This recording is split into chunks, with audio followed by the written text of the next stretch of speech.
Welcome to this tutorial on stacking arrays with np.vstack. In this video, you'll learn how to combine multiple NumPy arrays vertically, which means stacking them row by row. This is one of the fundamental operations when working with arrays in NumPy, and it's particularly useful when you need to combine datasets or build larger arrays from smaller components. np.vstack is a NumPy function that stacks arrays vertically, which means it combines them row-wise. When you use vstack, it takes your input arrays and places them one below the other, creating a new array with combined rows. The V in vstack stands for vertical, which helps you remember that arrays are stacked in a vertical direction, adding more rows to your result.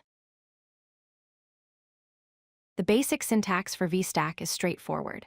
You write result equals np.vstack, followed by parentheses. Inside the parentheses, you pass a tuple containing your arrays.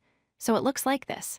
Result equals np.vstack with an opening parenthesis, then another opening parenthesis for the tuple, then array1, array2, and so on, followed by two closing parentheses. Notice that the arrays are wrapped in a tuple, which is why you see the double parentheses. Let's look at a simple example. We create array A containing one row with values 1, 2, and 3. Then we create array B containing one row with values 4, 5, and 6. To stack these arrays vertically, we use np.vstack and pass both arrays as a tuple. The result is stored in a variable called result, and we print it to see the output. This is the most basic use case of vstack with just two arrays. The output shows our stacked array. The first row contains 1, 2, 3, which came from array A. The second row contains 4, 5, 6, which came from array B. Notice how the arrays are stacked vertically, meaning the rows are placed one below the other.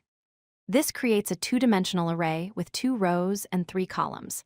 The vertical stacking has successfully combined our input arrays into a single unified array. You're not limited to stacking just two arrays. vstack can handle multiple arrays at once. In this example, we have 3 arrays, x, y, and z. Array x contains 1 and 2, array y contains 3 and 4, and array z contains 5 and 6. We pass all 3 arrays as a tuple to vstack. The function will stack them all vertically in the order we provided them, creating a larger result array with 3 rows. Here's the output when stacking 3 arrays. The result is a two-dimensional array with 3 rows and 2 columns. The first row is 1, 2 from array x.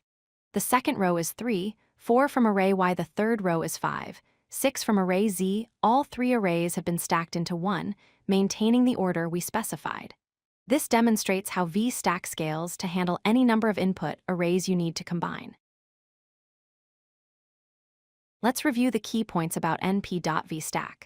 First, it stacks arrays row-wise, meaning vertically. Second, all input arrays must have the same number of columns, otherwise you'll get an error.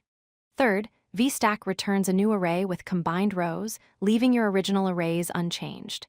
And fourth, it accepts a tuple of arrays as input, which is why you use double parentheses in the syntax. Remember these points, and you'll be able to use vstack effectively in your NumPy projects.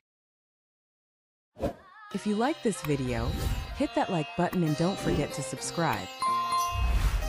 Visit codelucky.com for more such useful content.